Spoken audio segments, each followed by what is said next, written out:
Bonjour, je m'appelle Marion, je suis formatrice à l'ECF d'Aix-en-Provence et aujourd'hui je vais vous parler des entrées et des sorties sur l'autoroute. Donc là, on va faire une nouvelle insertion sur l'autoroute.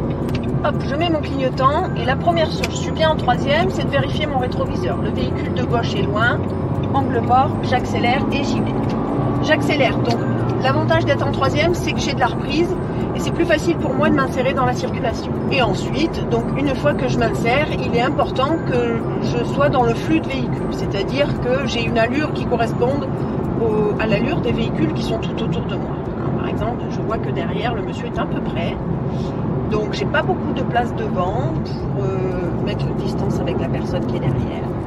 Si je veux mettre un petit peu plus de distance et que j'ai la possibilité au niveau de mon allure, alors je dépasse, vous voyez, donc là je suis à la limite de la vitesse autorisée.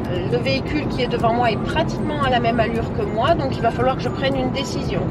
Soit je continue mon dépassement, ce que je vais faire, soit si jamais le véhicule que je m'engageais à dépasser finalement roule plus vite que moi, il ne faut pas avoir peur de finalement se rabattre et de renoncer au dépassement. C'est important, on ne reste pas dans la voie de gauche si on n'effectue pas de dépassement. Lorsque je veux me rabattre, j'attends de voir le véhicule que je viens de dépasser dans mon rétroviseur intérieur, c'est le cas. Je mets mon clignotant, hop, mon petit angle mort et j'y vais. On remarque que l'angle mort, il est rapide et efficace. Vous avez vu que j'ai fait un hop, alors c'est pour aider. L'angle mort, il doit durer uniquement le temps du hop.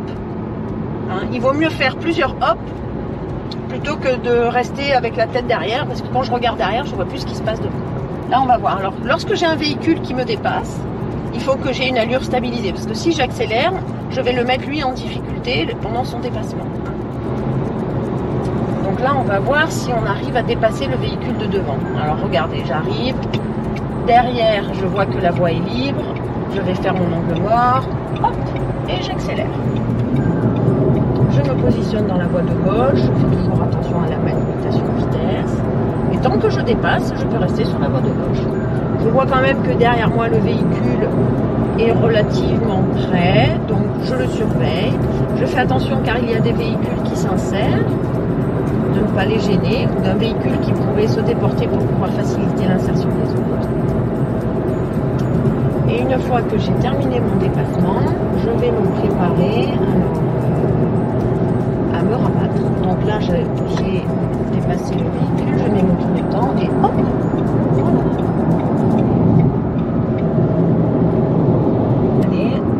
Alors, on va prendre la prochaine sortie. Donc, quand je sais que je vais sortir, je regarde toujours derrière et je regarde sur mon extérieur droit. Je mets mon clignotant pour indiquer aux autres mes intentions. Et je ne ralentis et freine, très important, qu'une fois que je suis dans ma voie de sortie ou de décélération. Le freinage, il est important qu'il soit dégressif, c'est-à-dire plus fort au début qu'à la fin, de manière à me laisser un coussin de sécurité devant en cas de fort ralentissement ou d'imprévu. Parce que la difficulté sur la route, c'est qu'on se déplace dans un environnement que l'on peut essayer d'anticiper, mais que l'on ne peut pas prévoir. Adapter notre vitesse. Là, on voit que le véhicule de derrière est relativement loin et je vais à nouveau m'insérer.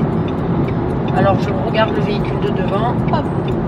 Et après, une fois que j'ai géré mon allure, je gère ma distance de sécurité. Là, je suis un petit peu trop près, donc je vais ralentir.